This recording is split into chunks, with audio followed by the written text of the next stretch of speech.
gather support Mike Tannousi.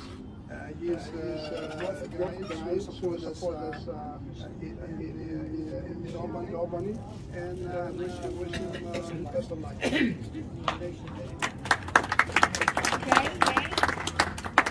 Okay. Eugene? Yes. I don't think I need the microphone. No. Do I need it? No. Say something. Yeah, I will, but I don't think I need this. Yes, it's echoing. We would be remiss if we didn't thank Zoe, who is the catalyst for so much that we do in the political arena for the Greek community. And so I salute her, because without her I wouldn't have known about this event tonight. But to our dear friend Michael, who is on the horizon of a great political career. You are also on the horizon of great challenges, as you well know. I'm going to preach it a little bit. May I? Yes. Of course. With your permission. How much time we have? Whether you like it or not, I'm doing it. How much time do we have, Mr. Kapitanakis? Pull up chairs? That's your son, isn't it? One of my former students. Let me just say that never has the world been challenged more than this particular period in which we're living. And I looked at this little baby and I wondered, what are we doing? What are we offering her in the next 20 or 30 years? What I want you to have on your sleeve at all times is the question of truth. We have lost the semblance of truth. In medicine, in politics, in the church, in education, in lifestyle. We don't know what to believe anymore. And that's why politicians are so important to us today than ever before. Remember this, just remember this imagery, okay? And I'll stop from there. When Jesus was condemned to death, and I have to go into this realm, and stood before Pontius Pilatus, Pontius Pilate. Pontius asked him, "What's your name?" Esiopisu. He didn't say a word. Where do you come from? Not a word. Why are you here? Not a word. And then he said to him, Pontius Pilate said to Jesus, "Do you not know that I have the power," and you will have power, "to free you or to crucify you?" Then Jesus answered him and said, "You would have no power were it not given to you from my Father in heaven." So you will have power. You will have authority because God is giving it to you. Use it wisely. Pontius Pilate then answered him and said, "With all of this, what is truth?" Remember those words. What is truth? Let that be your banner. Thank you. Thank you, Father.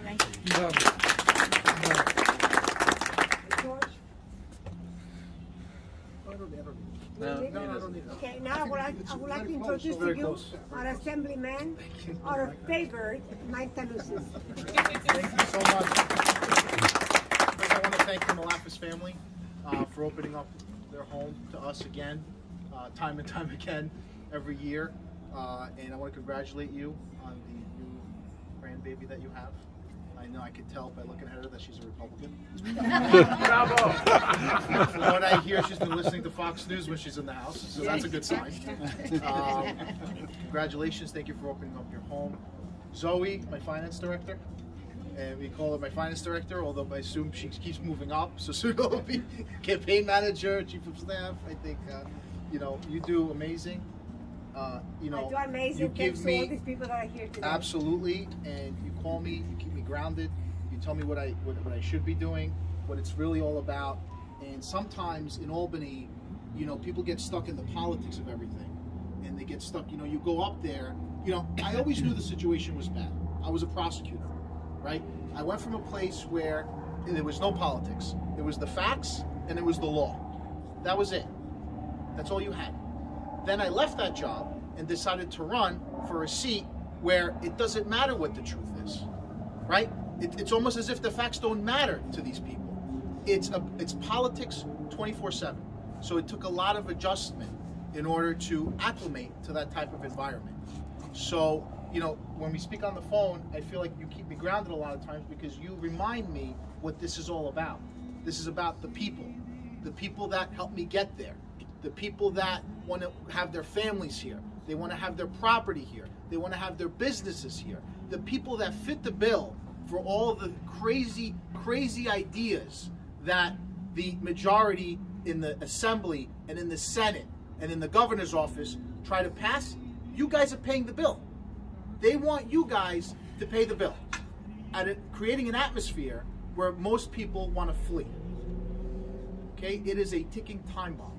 And when I first got up there, I realized how bad the situation actually was. I'll never forget, I'm up there my second or third week. And, you know, I'm still basically getting to know where the bathroom is, right? And then they bring this bill before us. And I get this bill and I look at it, and, you know, it's got a fancy title. And it has to do with, this is what they wanted. Where's Peter Belandis? Because I remember I had a late night phone call with him about it. I can't go see where he is. But they basically, this is what they wanted, okay? You are a contractor on a project, on a construction project, okay? You hire a subcontractor for that project. If the subcontractor has an issue with an employee overpayment, they want to hold the general contractor and the owner or whatever premises you're working on responsible for that dispute. I was like, what is this? How is that even possible? It's completely illegal. It goes against contracts, law of contracts. Everything that I learned in law school is basically out the window with this bill. I'm like, okay, I'm voting against. I get a phone call. The Carpenters Union calls me, right? They said, what are you going to do on this bill? I said, take a wild guess what I'm going to do on this bill. I'm voting against it.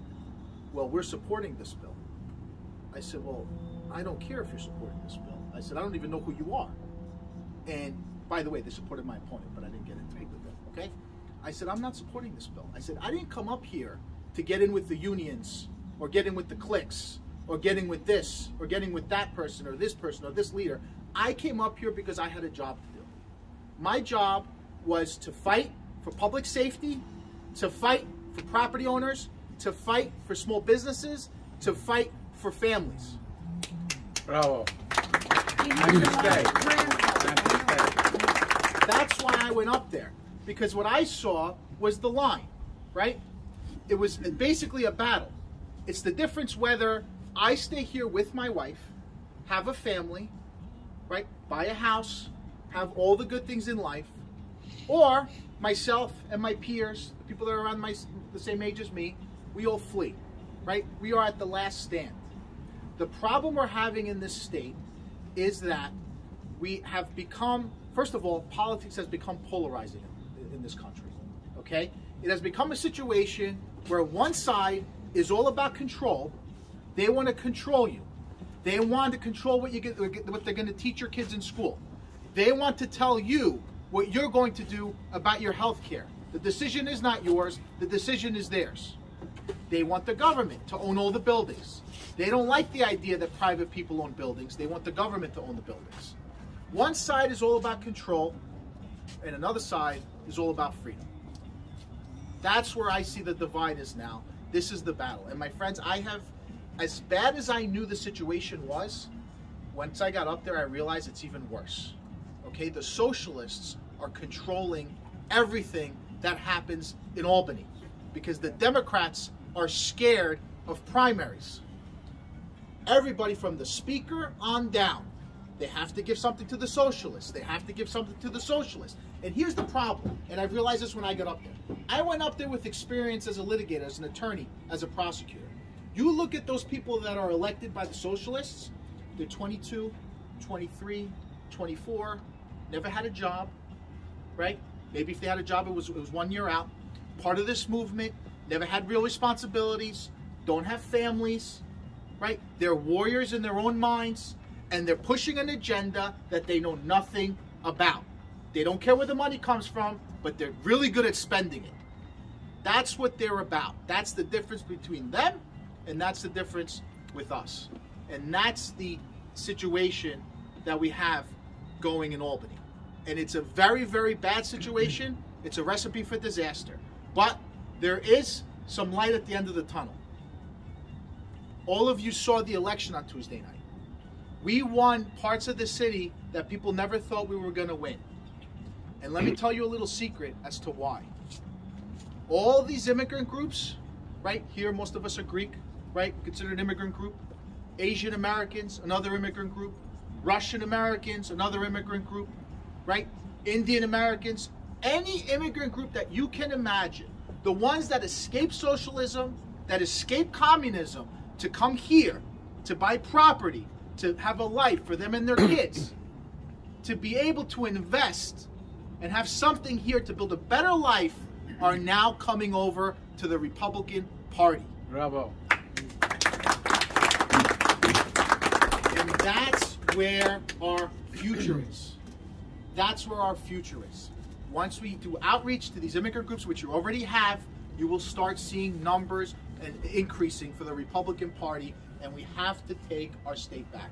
So with that being said, I want to recognize my brother Charles Kaplanakis, who was one of the people that convinced me early on. When I called Charles, when I first decided to run, and I still remember this, I was in the car. Somebody put us in touch. I'm not going to say who. Somebody put us in touch, and he said, "Oh, you don't like the guy?" No, let's not even go there. Let's not go there. But anyway, put us in touch, right? And I call him up, and I say, Charles, I'm Mike Tannousis, and I'm running for state assembly. I'm running for Nicole Maliatakis' seat. You know what he said to me? He said, "Thank you." I said, "Thank you." I said, "Thank you for what?" He's like, "You'll see." and then when I got up there, I realized what he was talking about. So thank you so much. You've always been there for me. We all thank you. Yeah. We all thank you. I appreciate that. You've always been there for me. Janos, as always, thank you so much for your support. Day one. Appreciate that. Day one. Thank you very much.